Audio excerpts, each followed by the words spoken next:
Hello dear friends, this is Kailash Tiwari. Welcome you all in iExamB. In this video, I'll talk about the syllabus and preparation strategy for IBPS SO mains or any other agricultural competitive exams. Friends, जैसा कि हम सब जानते हैं कि हमें agriculture से related exams की तैयारी करने के लिए कोई भी वास्ट या फिर कोई भी कॉम्प्रिहेंसिव ऐसा कोई एज सच सिलेबस मिल नहीं पाता है। मेरे अपने एक्सपीरियंस, मेरे अपने पास्ट के जितने भी मैंने एग्रीकल्चरल कम्पिटिटिव एग्जाम्स दिए हैं आफ्टर ग्रेजुएशन, उनके बेसिस पे मैंने ये लिस्ट इंपॉर्टेंट टॉपिक्स की और कैसे हम उन्हें तैयार करें वो एक रोड मैप सा बनाया है जिसे मैं आप सबके साथ शेयर करना चाहूँगा। होप ये आपके लिए बहुत ज़्यादा यूज़फुल होगा। तो हम सबसे पहले मैंने एक साथ एनलिस्ट किए हैं सारे टॉपिक्स, उसके बाद हम हर एक टॉपिक्स को देखेंगे इंडिविजुअली। तो फर्स्ट ऑफ ऑल सबसे जो इम्पोर्टेंट टॉपिक है और जिससे दो तीन या से चार क्वेश्चन तो हमेशा आते ही आते हैं, वो है आईसीआर, उसके इंस्टीट्यूशंस, मिनिस्ट्री ऑफ एग्रीकल्चर से रिलेटेड और नेशनल हॉर्टिकल्चर बोर्ड या फिर any any other relative department से। इनसे हमेशा तीन से चार क्वेश्चंस रहते हैं। आईसीआर अगर इनसे रिलेटेड क्वेश्चन हमेशा हमको इनकी वेबसाइट पे मिल जाते हैं और सबसे इजी तरीका है आजकल इन सारी चीज़ों से अपडेटेड रहने का कि जो हमारे एग्रीकल्चर मिनिस्टर हैं राधा मोहन सिंह, उनको हम फेसबुक पे अगर हम लाइक करते हैं तो उनके फेसबुक पेज से हमें सारी information day to day easily available हो जाती हैं।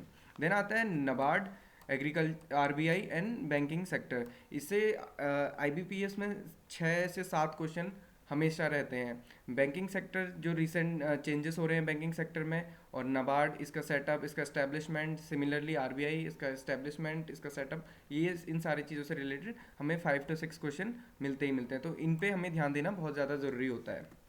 देन आती है करंट एग्रीकल्चर।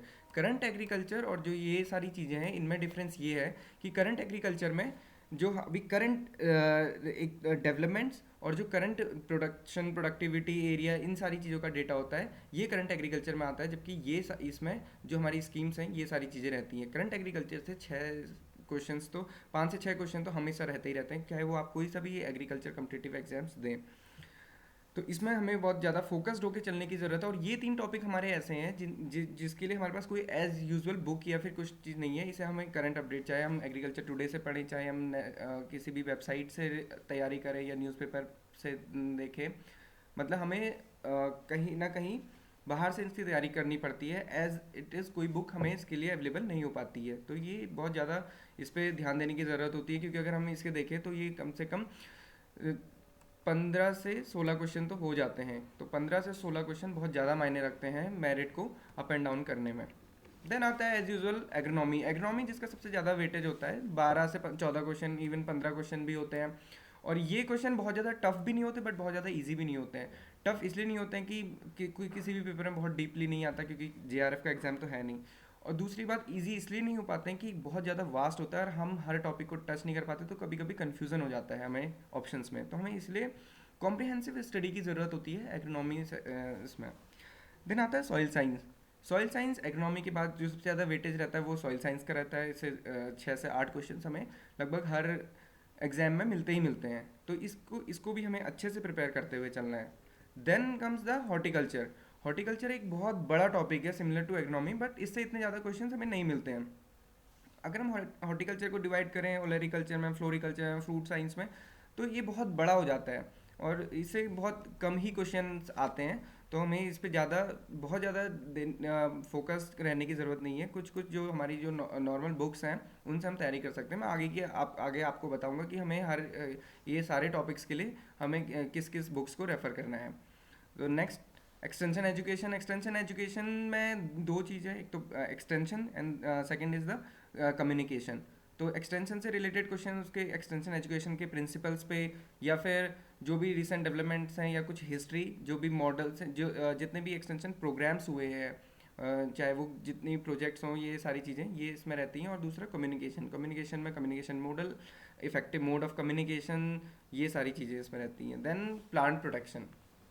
प्लांट प्रोटेक्शन में एंटोमोलॉजी और पैथोलॉजी दोनों चीज़ आता है, तो इसका वेटेज बहुत ज़्यादा बढ़ जाता है। और इन ये दोनों चीज़ों में एक सिमिलरिटी ये है कि एंटोमोलॉजी में देखें तो हमें हमें इंसेक्ट के बारे में पूरा पढ़ना होता है, उसकी पूरी लाइफ साइकिल, प्रोटेक्टिव मेजर्स, ये सारे। और सिमिलरली पैथोलॉजी में जो भी डिजीज़ कॉजिंग एजेंट हैं, जो भी फंगस हैं या जो भी वायरस, बैक्टीरिया जो भी है, तो उसकी पूरी लाइफ साइकिल और उसके प्रोटेक्टिव मेजर्स हमें पता होने चाहिए। ये मैं आपको बताऊंगा कि हमें किस किस में ज़्यादा फोकस्ड होने की ज़रूरत है, क्योंकि पैथोलॉजी और एंटोमोलॉजी भी बहुत बड़ा सब्जेक्ट है अपने आप में।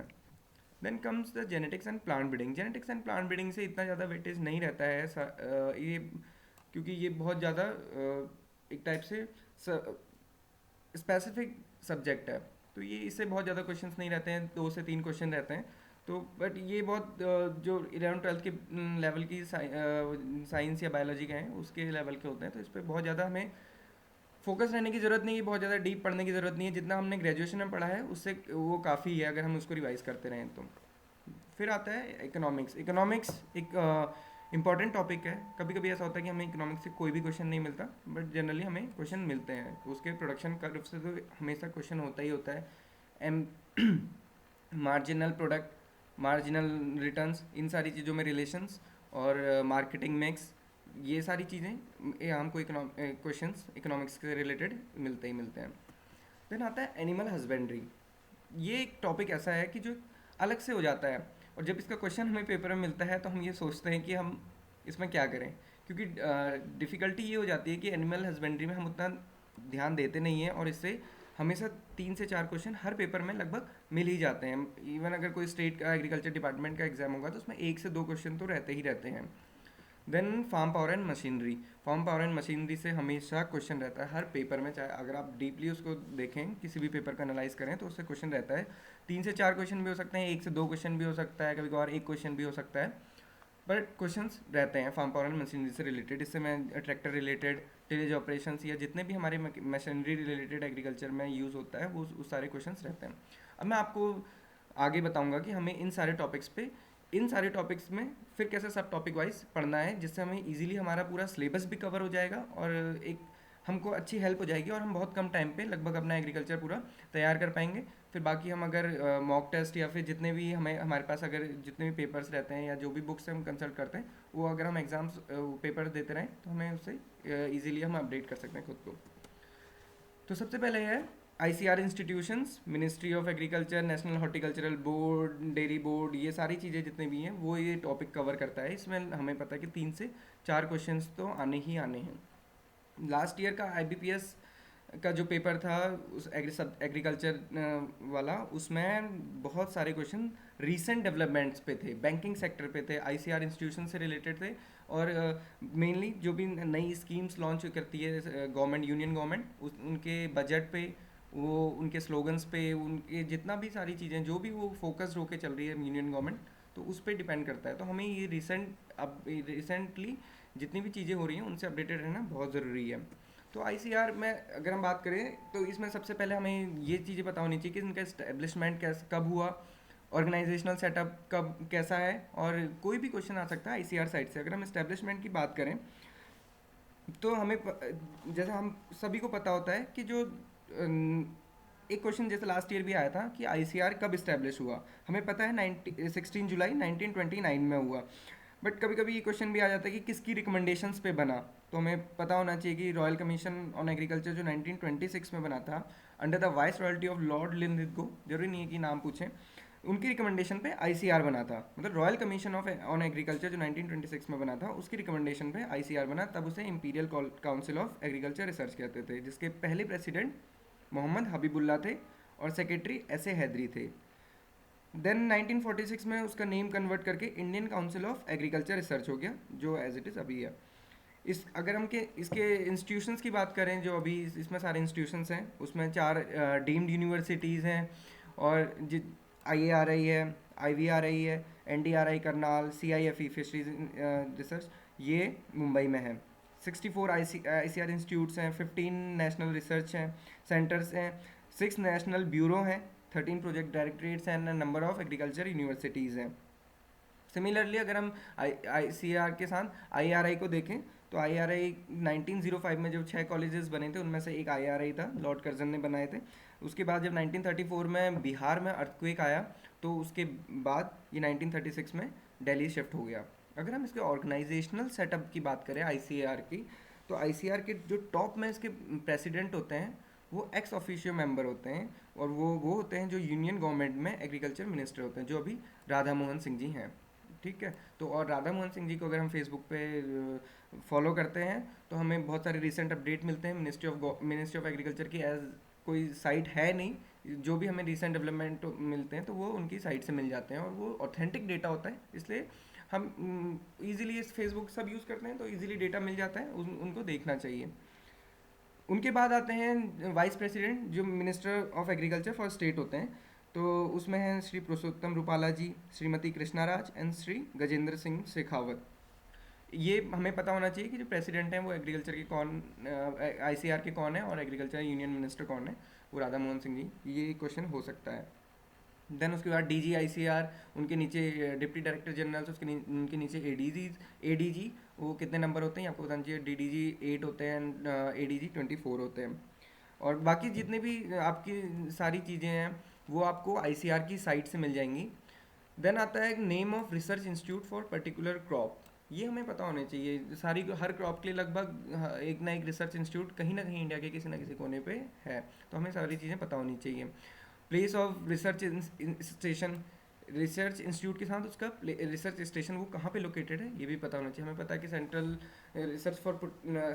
Institute for potato research Kufri में है। कुफरी कहाँ पर है? शिमला में है, ये हमें पता होना चाहिए। IIWBR, Indian institute of wheat and barley research, Karnal में। NDRI करनाल में। एंड सिमिलरली एक सॉइल सैलिनिटी रिसर्च इंस्टीट्यूट भी करनाल में है। तो ये रिसर्च इनके प्लेस पे हमें पता होना चाहिए। ये ना सिर्फ मेंस में काम आते हैं बल्कि इंटरव्यू में भी काम आते हैं। जैसे लास्ट ईयर मेरे से ही पूछा था कि करनाल में कितने एग्रीकल्चर से रिलेटेड रिसर्च इंस्टीट्यूट्स हैं, सभी के नाम बताओ। तो हमें हर टाइप से जब हम पढ़ते हैं तो हमें हर टाइप से उसे पढ़ना चाहिए। देन आता है यूनिवर्सिटीज़, एग्रीकल्चर यूनिवर्सिटीज़, और उनमें सबसे पहली कौन सी, अगर हम बात करें लैंड ग्रांट पैटर्न पे, जो सबसे पहले एग्रीकल्चर यूनिवर्सिटी बनी 1960 में पंतनगर में बनी थी, GBPUAT पंतनगर। तो वो हमें पता होना चाहिए। क्वेश्चन का हमेशा कहीं ना कहीं हमको मिलते हैं। सेकेंड टॉपिक है NABARD, RBI, banking sector, current development, recent development in banking sectors. इससे लगभग 5 से 6 क्वेश्चन होते ही होते हैं, और जिस हिसाब से IBPS का पैटर्न चल रहा है लास्ट 2 ईयर में, तो इनका वेटेज बढ़ता जा रहा है रादर कि हमारे जो एग्रीकल्चर टॉपिक रहते हैं इनमें हम बात करें तो हमें इस पता होना चाहिए कि इन सबके इस्टेब्लिशमेंट कब हुए। जैसे कि नाबार्ड का इस्टेब्लिशमेंट B शिवारमन जी की कमेटी ने 12 जुलाई 1982 को किया था। उससे पहले वो ARDC होता था, agriculture finance and development corporate in RBI। अभी जो नाबार्ड के चेयरमैन हैं वो हैं डॉक्टर हर्ष कुमार भानवाला। और RBI इस्टेब्लिश हुआ था 1 अप्रैल, RBI इस्टेब्लिश हुआ था 1 अप्रैल 1935 को। RBI एक्ट 1934 था, उसने RBI को बनाया। सेंट्रल ऑफिस ऑफ RBI जो है वो मुंबई में है। इसके जो प्रेजेंट गवर्नर हैं वो डॉक्टर अरिजित R पटेल है। सिमिलर क्वेश्चंस हमें पता होने चाहिए, इनसे सिमिलर क्वेश्चंस आ सकते हैं। ईयर एक्ट्स पता होने चाहिए, बेसिक नॉलेज होनी चाहिए। नाबार्ड क्या है, नाबार्ड का फुल फॉर्म क्या है, RBI क्या है, RBI क्या करता है, और जितनी भी लेटेस्ट स्कीम्स है नाबार्ड की स्कीम्स, ये बहुत ज़्यादा हमें अच्छे से पता होनी चाहिए। इसके लिए हमें नाबार्ड की साइट खोलनी है, उसकी साइट पे जाना है, उसमें जितने भी रिसेंट स्कीम्स हैं, चाहे डेयरी से रिलेटेड स्कीम्स हो, चाहे फार्मर से रिलेटेड स्कीम्स हो। लास्ट ईयर के IBPS SO के पेपर में 4 से 5 क्वेश्चन सिर्फ ये थे कि वुमेन एग्रीकल्चर के लिए कितनी % सब्सिडी इरिगेशन सिस्टम में दी जा रही है, प्रायोरिटी सेक्टर में कितना है। सिमिलरली वुमेन का, स्पेशली वुमेन को उन्होंने टारगेट करते हुए क्वेश्चंस पूछे थे, 3 से 4 क्वेश्चन। सब्सिडीज़ पे क्वेश्चन हमें पता होना चाहिए कि सोलर पावर सिस्टम है, सोलर इरिगेशन सिस्टम है, तो उस पर फार्मर्स के लिए कितनी सब्सिडी है। सिमिलरली इंफ्रास्ट्रक्चर डेवलपमेंट के लिए जो गोडाउंस होते हैं या एग्री क्लिनिक्स होते हैं या एग्री इनपुट्स के लिए जितनी भी सारी चीज़ें हैं, उनके लिए इंफ्रास्ट्रक्चर डेवलपमेंट में नाबार्ड और या फिर गवर्नमेंट क्या हेल्प कर रही है, ये सारी स्कीम्स के बारे में थोड़ा नॉलेज होनी चाहिए। बहुत ज़्यादा उसके अंदर डीप जाने की ज़रूरत नहीं है, बस पता होना चाहिए कि हाँ ये स्कीम है और इसके अंदर इतनी सब्सिडी है। जैसे नाबार्ड की जो डेयरी स्कीम है उसके अंदर 35% सब्सिडी हमें मिलती है किसी भी फार्मर को। देन एक ये टॉपिक भी है नेशनलाइजेशन ऑफ बैंक्स कब हुआ, ये हमें पता होना चाहिए कि नेशनलाइजेशन ऑफ बैंक कब हुआ। नेशनलाइजेशन ऑफ बैंक 1969 में हुआ, इंदिरा गांधी जी ने किया था। उस समय 14 बैंक्स को नेशनलाइज किया। उसकी जो सेकेंड शिफ्ट थी 1980 में, तब 6 बैंक्स को नेशनलाइज किया गया था। देन प्रायोरिटी सेक्टर आता है। प्रायोरिटी सेक्टर हमें पता होना बहुत ज़रूरी है। प्रायोरिटी सेक्टर होता क्या है? प्रायोरिटी सेक्टर वो होता है जिस पे गवर्नमेंट बहुत ज़्यादा ध्यान देती है for social and cultural, cultural तो नहीं कह सकते, सोशल अपलिफ्टमेंट के लिए। और इसमें जो सबसे बड़ा इसमें पार्ट है वो होता है फार्मर्स का, क्योंकि इंडिया में 60 से 65% जो भी पॉपुलेशन है वो एग्रीकल्चर पे डिपेंड है, और इसी को सपोर्ट करता है फाइनेंशियल इंक्लूजन। अगर हम बात करें जो जनधन योजना थी, वो सबसे बड़ा एग्जाम्पल है फाइनेंशियल इंक्लूजन का, कि हर आदमी को मेन स्ट्रीम में लाना, बैंकिंग से जोड़ना और उसको डायरेक्ट बैंक से कनेक्ट करना हर चीज़ के लिए, वो फाइनेंशियल इंक्लूजन में आता है। प्रायोरिटी सेक्टर में न केवल एग्रीकल्चर ही नहीं आता, प्रायोरिटी सेक्टर में जो होम लोन्स हैं ये भी गवर्नमेंट की प्रायोरिटी सेक्टर में है। इसीलिए होम लोन में अगर हम देखें तो लोन का इंटरेस्ट रेट बहुत कम है, जो कि अभी करंट 8.3 चल रहा है। 8.3 बहुत लोएस्ट इंटरेस्ट रेट है। अगर हम बात करें, क्योंकि MCLR जो एट प्रेजेंट MCLR है वो 8.2 है, केवल उस पर ऊपर कोई भी बैंक 0.1 या 0.2 चार्ज कर रहा है, तो ये बहुत ही लो है, क्योंकि गवर्नमेंट इसको सपोर्ट कर रही है होम लोन्स को।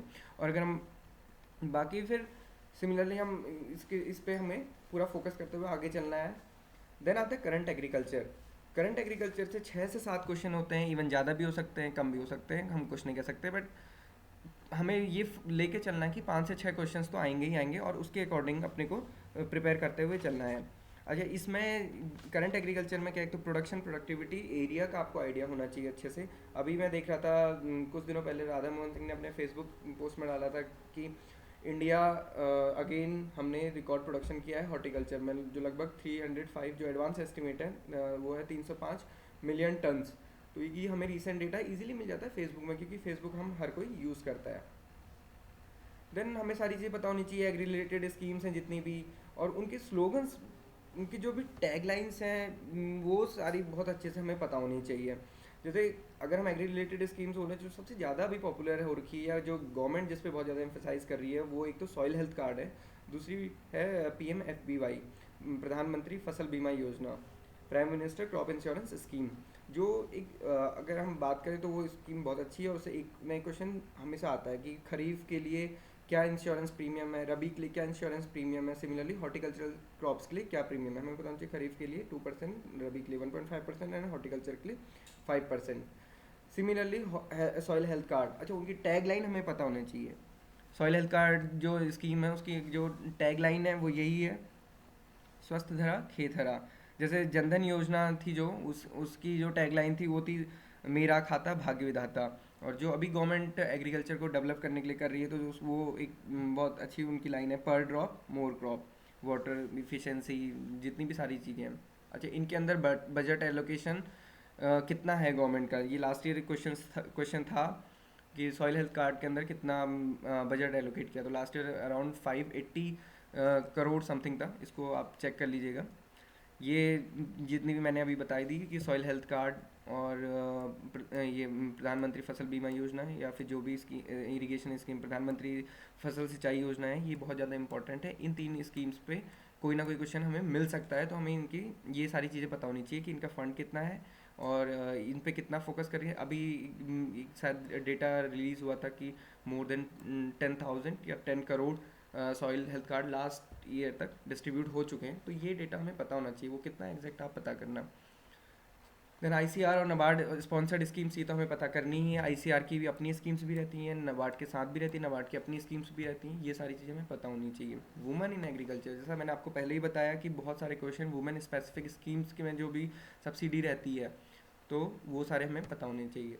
पॉली हाउस बेस्ड सब्सिडी, या फिर जितने भी प्रिसीजन फार्मिंग को सपोर्ट करती हैं एग्रीकल्चर में, या जो रिसेंट डेवलपमेंट्स हैं अगर हम देखें, तो इसमें हम वो भी बात कर सकते हैं, ईरान, इराक, जो भी वहाँ रिसेंट डेवलपमेंट है वो बहुत ज़्यादा जल्दी डेवलप करते हैं, वो सारी चीज़ें हमें पता होनी चाहिए। देन आता है KCC, क्योंकि जब आप बैंक में जाएंगे तो आपको केवल वहाँ जो सबसे बड़ा काम है वो ये है कि आपको KCC करनी है। तो KCC के बारे में हमें बताना चाहिए, किसान क्रेडिट कार्ड कब स्टार्ट हुआ था।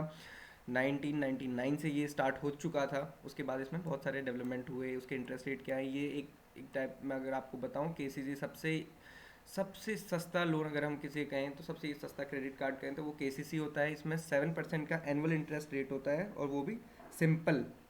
मतलब 1 लाख पे आपको 7,000 रुपये का इंटरेस्ट देना है, और अगर हम उसको विदिन 1 ईयर जमा कर देता है कोई किसान, तो उसमें भी 3% गवर्नमेंट सबवेंशन है। तो मतलब सिर्फ 4% का एनुअल इंटरेस्ट देना है, मतलब 1 लाख पे 4,000 का इंटरेस्ट सालाना देना है। तो ये बहुत ज़्यादा अच्छा है फार्मर्स को प्रमोट करने के लिए, ताकि वो एग्रीकल्चर में अब लगे रहें और वो करते रहें। तो ये एक थॉरो नॉलेज होनी चाहिए, बहुत ज़्यादा इसमें डीप जाने की ज़रूरत नहीं है इन सारी चीज़ों में, बट इनसे रिलेटेड क्वेश्चंस आते हैं और हमें एक नज़र तो इनको देख लेना चाहिए। देन आता है एग्रोनॉमी। एग्रोनॉमी हम पिछले 4 या 5 साल से पढ़ते आ रहे हैं, तो इसमें हमको पता भी होता है, बट ये होता है कि हम कुछ टॉपिक को टच करते हैं। हम अगर नॉर्थन एरिया में रह रहे हैं तो हमें नॉर्थ की क्रॉप्स पढ़ी है, हम साउथ की टच करना ही भूल जाते हैं, जूट है, कॉटन है, बहुत उतनी नॉलेज नहीं होती जो हमारी प्रैक्टिस में होती है, हमें उसी की नॉलेज होती है, बट हमें सबकी नॉलेज होना बहुत ज़रूरी है। क्वेश्चंस ये आते हैं, जैसे लास्ट ईयर तो 2 क्वेश्चन यही थे कि कौन सी क्रॉप किस जोन में होती है, या कौन सी स्टेट किस जोन में पड़ता है। जैसे उत्तराखंड स्टेट कौन से क्लाइमेटिक जोन में पड़ता है, या वीट किस क्लाइमेटिक जोन के लिए अच्छी है, या एग्रो इकोलॉजिकल जोन के लिए अच्छी है। तो हमें पता होना चाहिए कि ये एग्रो इकोलॉजिकल जोन जो बनाई जाती हैं और जो एग्रो क्लाइमेटिक जोन बनाई जाती हैं, इन दोनों में क्या डिफरेंस होता है, ये हमें अच्छे से पता होना चाहिए। इन सारी चीज़ों के लिए आप अगर अरुण कात्यायन का पार्ट 1 पढ़ें तो आपको इन सारी चीज़ें पता हो जाएगी। अब मैं आपको सारी चीज़ें यहाँ पे बता नहीं सकता, वीडियो बहुत लंबी हो जाएगी। और ये आप अरुण कात्यायन का फर्स्ट पार्ट पढ़ें, क्योंकि अरुण कात्यायन पढ़ सकते हैं आप अगले 20 दिन में, अरुण कात्यायन भी पढ़ सकते हैं, नेमरा सुंडा भी पढ़ सकते हैं, कांतो आप पूरी कर सकते हैं। तो ये बुक्स बहुत इजी हैं पढ़ना इनको, और ये अच्छी भी बहुत शॉर्ट एंड सिंपल हैं, और हमें इजीली अंडरस्टैंड हो सकता है कि क्या वो कहना चाहते हैं। तो ये इस उससे आप पढ़ें, आपको पता लग जाएगा एग्रो इकोलॉजिकल जोन और क्लाइमेटिक जोन में कितना क्या क्या डिफरेंस होते हैं। देन आता है फील्ड प्रिपरेशन। इससे क्वेश्चन हमेशा या एक ना एक क्वेश्चन होता ही होता है कि type of ploughing tillage, primary tillage, secondary tillage, tertiary tillage. वो पर्टिकुलर एक ऑपरेशन दे देते हैं, वो पूछते हैं कि ये किस के अंडर आता है, जीरो टिलेज प्राइमरी टिलेज के अंदर आता है कि सेकेंडरी टिलेज के अंदर आता है कि टर्शरी में आता है। ये सारी चीज़ें कुछ ना कुछ कोई ना कोई क्वेश्चन होता है, या कौन से सॉइल टाइप के लिए कौन सी क्रॉप प्रेफरेबल है। देन इरिगेशन, इस पे लास्ट ईयर 2 क्वेश्चन थे हमारे डायरेक्ट। एक तो ये था कि जो सर्च टाइप इरिगेशन होता है वो, उससे एक रिलेटेड क्वेश्चन था कि सर्च टाइप इरिगेशन में जो इरिगेशन का परसेंट है एरिया कवर करने का वो कितना है, ऐसे ही। और रिलेटिव इफिशिएंसी का मतलब होता है कि अगर हम स्प्रिंकलर और ड्रिप इरिगेशन को कंपेयर करें तो कौन सा ज़्यादा इफिशिएंट है। बट हमेशा हम ये नहीं कह सकते कि ड्रिप इरिगेशन ज़्यादा इफिशिएंट है, वो डिपेंड करता है कि उसके सॉइल टाइप पे। सैंडी सॉइल में ड्रिप इरिगेशन का अलग रोल है, और स्प्रिंकलर का अलग रोल है। हॉर्टिकल्चरल क्रॉप के लिए दोनों की इफिशिएंसी अलग है। सिमिलरली हमें ये कभी नहीं सोचना कि ड्रिप इरिगेशन ज़्यादा एफिशिएंट है, हमें ये देखना है कि क्वेश्चन में वो किस बेसिस पे पूछ रहा है। तो इरिगेशन के टाइप्स, उनके एक्सटेंट पता होने चाहिए, और उनकी किस चीज़ के लिए किस क्लाइमेट के लिए, किस क्रॉप के लिए, किस टाइप के सॉइल के लिए वो पूछ रहा है, उसकी सूटेबिलिटी देखते हुए हमें क्वेश्चन को करना है। और इस बेसिस पे हमें अपनी तैयारी करनी है। ये हमारे पॉइंट्स होने चाहिए जब हम एग्रोनॉमी सेक्शन को प्रिपेयर करें। देन आता है ऑप्टिमम कंडीशन फॉर क्रॉप। ये तो एक बेसिक क्वेश्चन होता है, हमेशा पूछते हैं कि क्लाइमेट कैसा है। सिंपल, फॉर राइस प्रिपरेशन किस टाइप का क्लाइमेट होना चाहिए, हॉट एंड ह्यूमिड होना चाहिए, या फिर कैसा होना चाहिए, हॉट एंड ह्यूमिड उसके लिए होना चाहिए, तो हमें पता होता है। बाकी टेम्परेचर फॉर जर्मिनेशन आ जाता है कि वीट के लिए टेम्परेचर ऑफ जर्मिनेशन कितना होना चाहिए। तो ये क्वेश्चन ऐसा होता है कि अगर हमें उसका पता है कि सीज़न कौन सा है तो उस बेसिस पर हम आइडिया लगा के कर सकते हैं। बट कभी कभी क्या होता है कि टेम्परेचर, जो वो ऑप्शंस में टेम्परेचर दिए रहते हैं वो बहुत ज़्यादा क्लोज होते हैं। तो एक थोड़ी सी नॉलेज होनी चाहिए जब हम पढ़ रहे हैं, अगर हम थोड़ा सा उसको एम्फेसाइज करते हुए चलें तो वो रिटेन रहता है।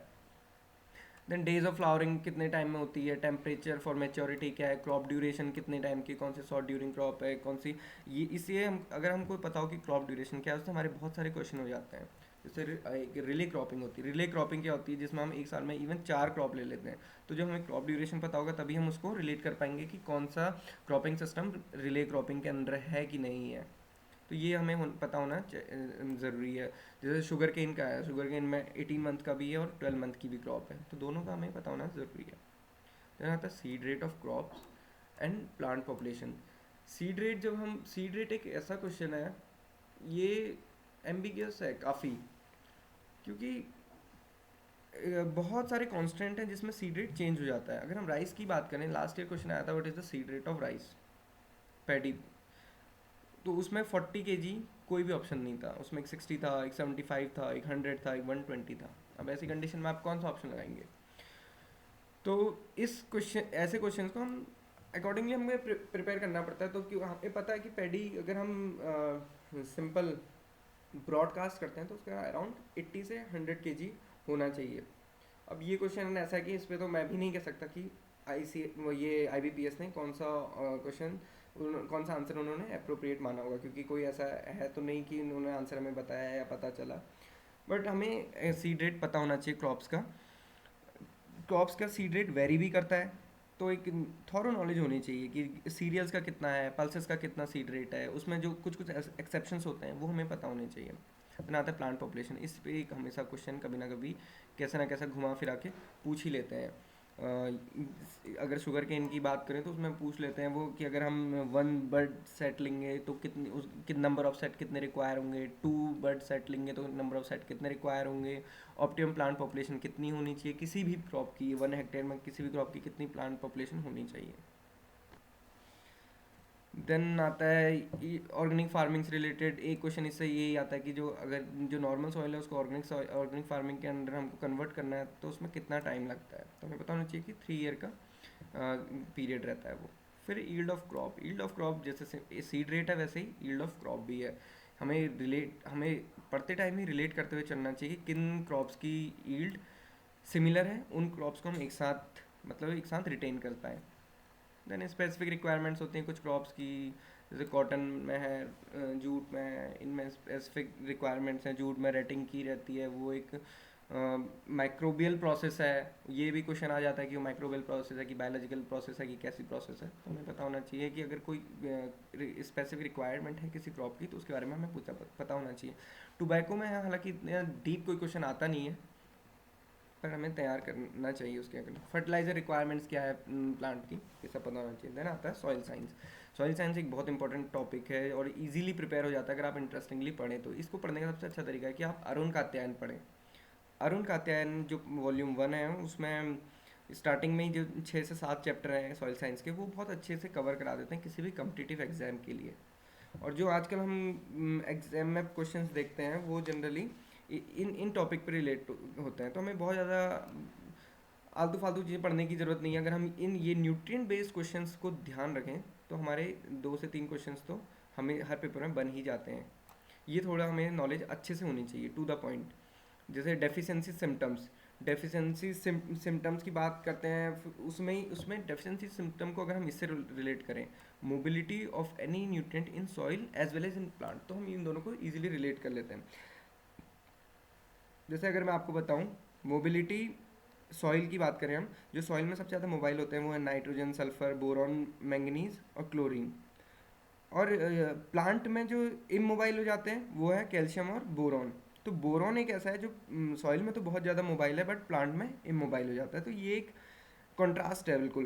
तो ये हमें पता होना चाहिए। सिमिलरली सॉइल में फॉस्फोरस और जिंक इमोबाइल होता है और वहीं प्लांट में जो सबसे ज़्यादा मोबाइल है वो है nitrogen, phosphorus and potassium.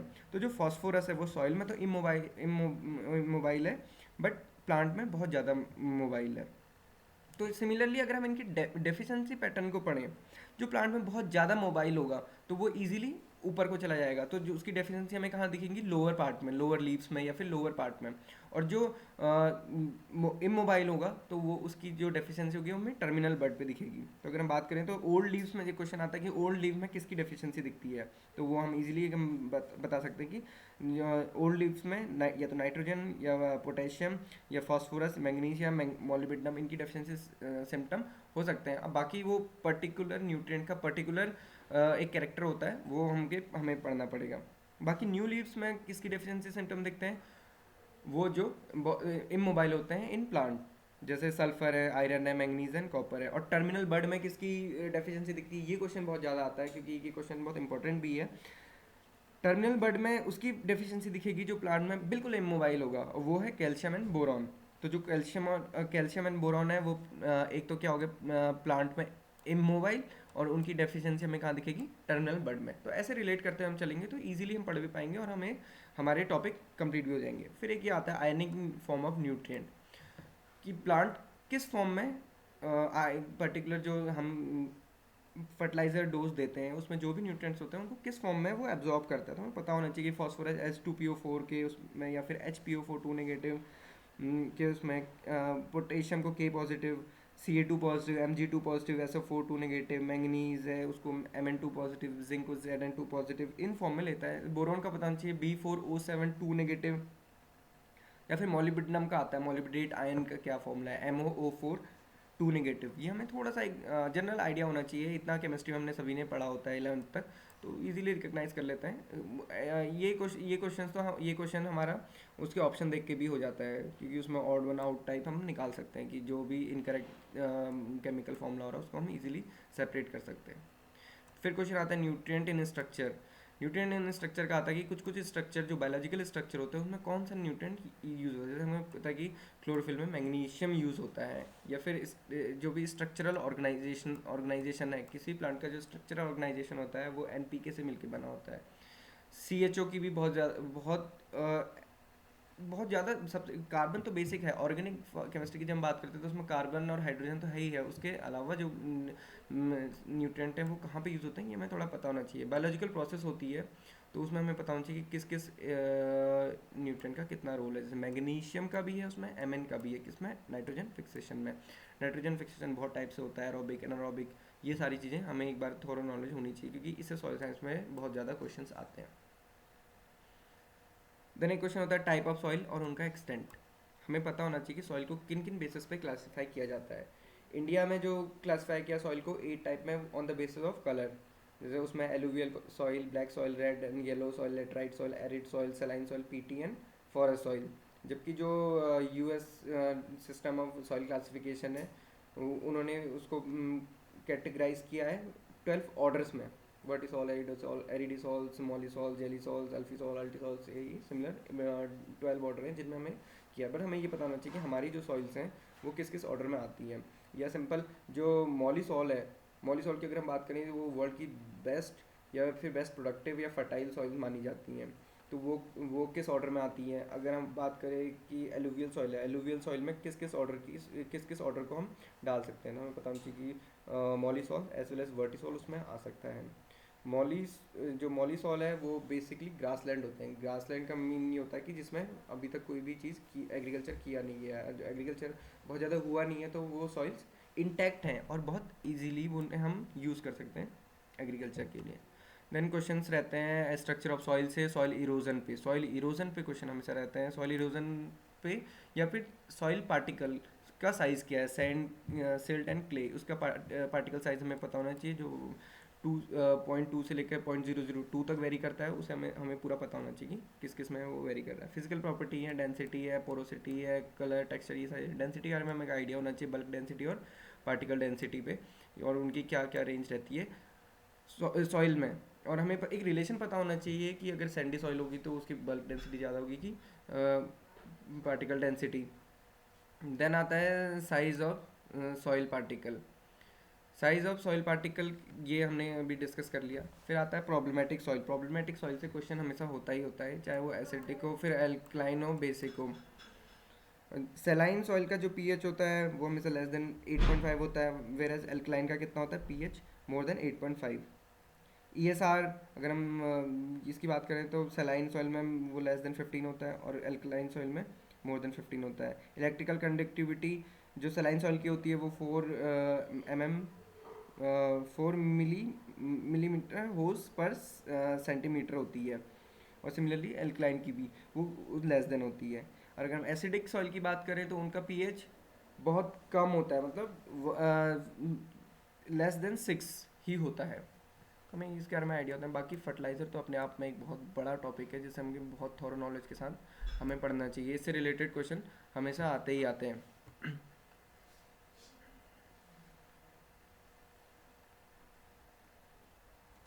Then next topic है हॉर्टिकल्चर। हॉर्टिकल्चर से 5 से 6 क्वेश्चन रहते हैं, और इसको प्रिपेयर करने के लिए हमें कोई भी जो भी बुक होती है हमारी, जो एग्रीकल्चर एट ए ग्लांस है, RK शर्मा की है, चाहे SR कांतुआ की ये ऑब्जेक्टिव बुक है, या फिर नेमराज सुंडा की बुक है, इनसे हम इजीली पढ़ सकते हैं। हमको कुछ कुछ चीज़ों को टच करना होता है। इसमें आता है variety of fruits specially mango से रिलेटेड एक ना एक क्वेश्चन तो हमें हमेशा मिलता है, या फिर कोई भी ये मेनली ये पूछते हैं कि कौन से क्लाइमेट में कौन सी क्रॉप है। जैसे लास्ट ईयर का क्वेश्चन था कि जो गुआवा है वो किस क्लाइमेट को सूट करता है, तो हमें पता होना चाहिए कि गुआवा सब ट्रॉपिकल क्रॉप है। ऐसे ही जो ट्रॉपिकल क्रॉप है वो किस क्लाइमेट की हो रहती हैं, जो ट्रॉपिकल क्रॉप है उनको हॉट एंड ह्यूमिड क्लाइमेट चाहिए होता है, जिसमें banana, mango, pineapple, sapota, cashew nut, mangosteen, jackfruit आते हैं। सिमिलरली सब ट्रॉपिकल में जो रहती हैं वो सिट्रस है, लीची है, phalsa, ber, guava, pomegranate, grapes and bael. और देन आता है टेम्परेट में, तो इसमें apple, pear, peach, plum, almond, walnut, apricot, ये सारी क्रॉप्स हमारी टेम्परेट रीजन में रहती हैं। तो ये अगर हम इंडिया के मैप को देखते हुए चलें तो जो लोअर साइड में रहती हैं वो ट्रॉपिकल है, उनका प्रोडक्शन वहीं ज़्यादा होता है। जो मिडिल मिडिल में आती है जैसे सिट्रस है, ये महाराष्ट्र में सबसे ज़्यादा आता है, ग्रेप है वो महाराष्ट्र में सबसे ज़्यादा आता है, तो ये सब ट्रॉपिकल रीजन है। जो भी चीज़ें पहाड़ों में होती हैं, जैसे एप्पल हमें पता है कि जम्मू कश्मीर, उत्तराखंड, हिमाचल प्रदेश, तो ये टेम्परेट में आता है। पीच, पियर, प्लम, ये सारी चीज़ें टेम्परेट क्रॉप में आती हैं। इनकी हमें एक नॉलेज होनी चाहिए, बहुत ज़्यादा डीप हमें पढ़ने की ज़रूरत नहीं है। बाकी कुछ क्वेश्चन इससे हो सकते हैं कि एक्सपोर्ट और इंपोर्ट पे, या फिर जो प्रोसेसिंग होती है उस पर क्या किस क्रॉप का कितना रोल है, या फिर जो भी टेक्नोलॉजिकल एडवांसेस हैं उस पर। पॉली हाउस सब्सिडी ये हमने करंट में कवर कर ही लिया है। और वेजिटेबल एंड फ्लोरिकल्चर की थोड़ी नॉलेज होनी चाहिए, बहुत ज़्यादा डीप क्वेश्चन या फिर पर्टिकुलर क्रॉप वाइज या फ्लोरिकल्चर पे तो बहुत कम क्वेश्चन आते हैं, कभी कभार ही आते हैं। नेक्स्ट टॉपिक है एक्सटेंशन एजुकेशन। एक्सटेंशन एजुकेशन में क्वेश्चन बहुत सिंपल, क्लियर और इजीली हो जाते हैं। ऐसा नहीं कि बहुत टफ आते हैं, जब हम 4 साल से एग्रीकल्चर पढ़ रहे हैं तो वो हो जाता है, ऐसा बहुत ज़्यादा टफ नहीं आते हैं। इसमें बेसिक प्रिंसिपल्स पता होने चाहिए, उसमें भी ऐसा कोई प्रिंसिपल पूछते नहीं है, बस एक जस्टिफिकेशन सा पता होना चाहिए हमें हर प्रिंसिपल का। And then media for effective communication, ये इस पर क्वेश्चन आ जाता है कि इंडिविजुअल कम्युनिकेशन के लिए, ग्रुप कम्युनिकेशन के लिए, मास कम्युनिकेशन के लिए कौन कौन से मीडिया यूज़ होते हैं, तो हमें पता होना चाहिए। अगर हम बात करें न्यूज़पेपर की तो मास मीडिया में आता है, सर्कुलर मास मीडिया में। कोई भी जो सर्कुलर यूज़ होता है वो मास मीडिया के लिए होता है। ये कभी कभी हम कंफ्यूज कर जाते हैं कि ग्रुप मीडिया के लिए कि मास मीडिया के लिए। Then comes the plant protection. Plant protection एक बहुत अच्छा टॉपिक है, और जिसमें अच्छी नॉलेज हो तो हम बहुत ज़्यादा गेन कर पाते हैं, बाकी उससे ज़्यादा मार्क्स ले आते हैं। इसमें एंटोमोलॉजी और एज वेल एज पैथोलॉजी, इन दोनों की नॉलेज हमें होना बहुत ज़रूरी है। पैथोलॉजी की जब अगर हम बात करें तो स्पेशल जो डिजीज़ेज़ हैं उनकी लाइफ साइकिल बहुत, अगर लाइफ साइकिल नहीं पता है तो कुछ कुछ डिजीज़ बहुत ज़्यादा होती हैं, जैसे पाउडरी मिल्ड्यू है, डाउनी मिल्ड्यू है, विल्ट है एंड स्मट्स हैं। इनके बारे में हमें थोड़ा नॉलेज होनी चाहिए। वीट के या फिर कुछ पर्टिकुलर क्रॉप्स को लेके चले तो वीट की जितनी डिजीज़ हैं, राइस की जितनी डिजीज़ हैं, सिमिलरली इनके इंसेक्ट्स के बारे में अगर हमें पता हो तो हम हमारा काम बन जाता है। और उनके कॉजल ऑर्गेनिज्म के नेम्स पता हो तो ज़्यादा अच्छा है। कभी कभी रस्ट के पूछ लेते हैं, स्मट का पूछ लेते हैं, पाउडरी मिल्ड्यू का पूछ लेते हैं, डाउनी मिल्ड्यूज का भी पूछ लेते हैं, अगर हमें पता हो तो अच्छा है। जैसे जितनी भी डाउनी मिल्ड्यू हैं तो परनोस्पोरा से होती हैं, तो परनोस्पोरा या स्क्लेरोस्पोरा, इन सारी चीज़ों से डाउनी मिल्ड्यू होता है। और जितने भी रस्ट हैं ये पक्सीनिया की स्पीसीज़ होती हैं। जितने भी विल्ट हैं, विल्ट तो फ्यूजेरियम के हो गए। जितने भी स्मट्स हैं वो अस्टिलैगो के होते हैं, अस्टिलेजिनेल्स ऑर्डर से होते हैं। और उनके कंट्रोल क्या है हमें पता होना चाहिए। जैसे पाउडरी मिल्ड्यू का इफेक्टिव कंट्रोल होता है सल्फर कंटेनिंग पेस्टिसाइड या फिर फंजीसाइड्स, ये हमें अगर पता हो तो हम इजीली तैयार कर सकते हैं। तो हमें अपनी स्ट्रेटजी इन टॉपिक के अकॉर्डिंग बनानी है। जो ये मेरा मकसद है या ये वीडियो को बताने का, तो मेरे को यही मेरा मकसद है कि आप इस तरीके से पढ़ें कि डिजीज़ कौन सी है, उसका कॉजल ऑर्गेनिज्म क्या है, उसका कंट्रोल क्या है। बहुत ज़्यादा बीच में उसकी लाइफ साइकिल क्या है, वो स्पोरेटिक स्टेज, उसकी गैमेटोफिटिक स्टेज, ऐसी चीज़ें फालतू पढ़ने की ज़रूरत नहीं है। केवल डिजीज़ का नाम, उनके कॉजल ऑर्गेनिज्म, उनका कंट्रोल क्या है, ये हमें पता होना चाहिए। एंटोमोलॉजी में भी सिमिलर यही है कि किस इंसेक्ट का अटैक किस टाइप का होता है, ये हमें पता होना चाहिए। किस स्टेज पे अटैक होता है, उनका अटैक कैसा होता है, नेम्फ स्टेज में कर रहा है कि लार्वा स्टेज में कर रहा है कि अडल्ट में कर रहा है। कुछ ही ऐसे इंसेक्ट्स होते हैं जो अडल्ट स्टेज में भी डिवास्टेटिंग इफेक्ट शो करते हैं। उनकी लाइफ साइकिल के बारे में थोड़ी नॉलेज हो, उनका क्लासिफिकेशन हमें पता होना चाहिए। कंट्रोल में से बायोलॉजिकल कंट्रोल भी बहुत ज़्यादा मायने रखता है। आजकल इससे ज़्यादा बहुत बायोलॉजिकल कंट्रोल से रिलेटेड बहुत ज़्यादा क्वेश्चन आते हैं, ये हमने बात कर चुके हैं। एपिडेमिक, जिस भी क्रॉप का एपिडेमिक पे क्वेश्चन जो पिछले एपिडेमिक्स हो चुके हैं, जैसे बंगाल फेमाइन था, एरिस पोटैटो फेमाइन था, ये सारे किस डिजीज से हुए या किस इंसेक्ट से हुए, ये सब हमें पता होना चाहिए। Then genetics and plant breeding. Genetics and plant breeding इतना वास्ट नहीं है बेसिक एग्रीकल्चर कम्पिटिटिव एग्जाम्स के लिए। इससे 2 से 3 क्वेश्चन हो सकते हैं, ज़रूरी नहीं है कि ये हो, 1 से 2 क्वेश्चन भी हो सकते हैं। इसके लिए हमें बेसिक क्वेश्चन पढ़ना है। ये हम जो बेसिक बुक्स होती हैं हम उनसे इजीली हम पढ़ सकते हैं।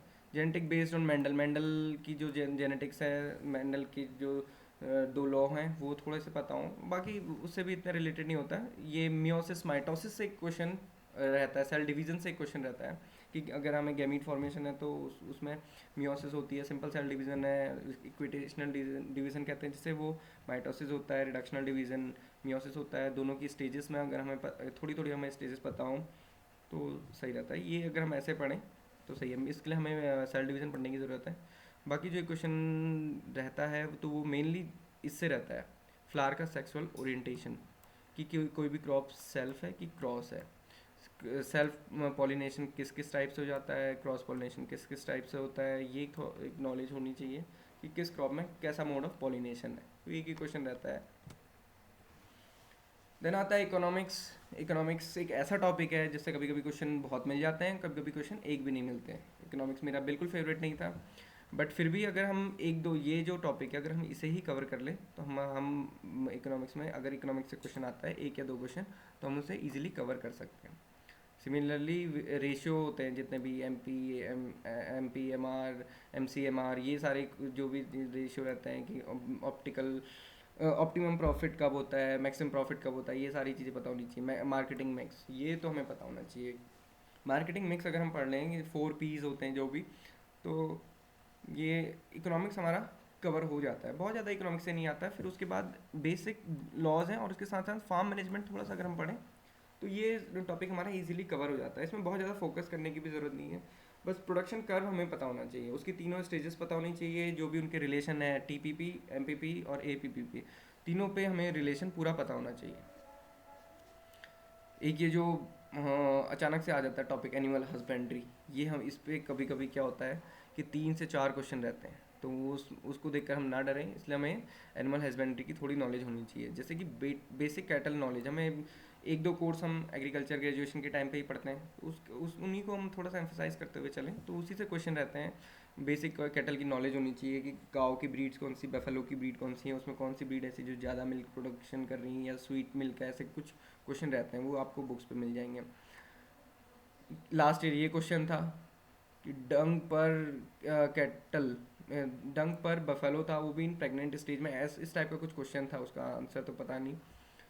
सिमिलरली स्पेस फॉर पर कैटल, ये क्वेश्चन तो आता है, कैटल भी हो सकता है और यहाँ पे ये उनके लिए भी हो सकता है, बर्ड्स के लिए, मतलब चिकन लेयर्स, ये इनके लिए कितना स्पेस चाहिए, ये क्वेश्चन होता है। और फीड पर कैटल, ये क्वेश्चन है, ये लास्ट ईयर ये भी क्वेश्चन था और ये क्वेश्चन था, ये दो क्वेश्चन लास्ट ईयर थे जो मैं याद कर पा रहा हूँ। दैन डेयरी इंफ्रास्ट्रक्चर और उनकी सब्सिडी, ये तो करंट से रिलेटेड क्वेश्चन है, और ये हमारा इस पे भी तैयार हो जाता है उस, और करंट एग्रीकल्चर के लिए भी तैयार हो जाता है। पोल्ट्री, जैसे ये कैटल के बारे में नॉलेज है, सिमिलरली हमें पोल्ट्री के बारे में भी नॉलेज होनी चाहिए कि उनका स्पेस पर बर्ड कितना चाहिए होता है हमें। उनकी 3 महीने की तो लाइफ साइकिल होती है, तो उसमें हमें कितना पर बर्ड कितना स्पेस है जो साइंटिफिकली रिक्वायर्ड है वो हमें पता होना चाहिए, ड्यूरेशन और उनका फीडिंग पैटर्न, स्टार्टर फिनिशर कैसे हम उन्हें देते हैं। तो एनिमल हस्बेंड्री पे भी हमें फोकस करके चलना है, क्योंकि 3 से 4 क्वेश्चन बहुत ज़्यादा मायने रखते हैं। देन आता है farm power and machinery. Farm power and machinery वैसे तो एग्रोनॉमी के साथ भी कवर हो जाता है, बट कभी कभी जो ट्रैक्टर से रिलेटेड क्वेश्चन है कि कितने हॉर्स पावर का इंजन हमें रिक्वायर्ड होगा डीप टिलेज के लिए, सब सॉइलर के लिए, या फिर कोई पर्टिकुलर एग्रोनॉमिक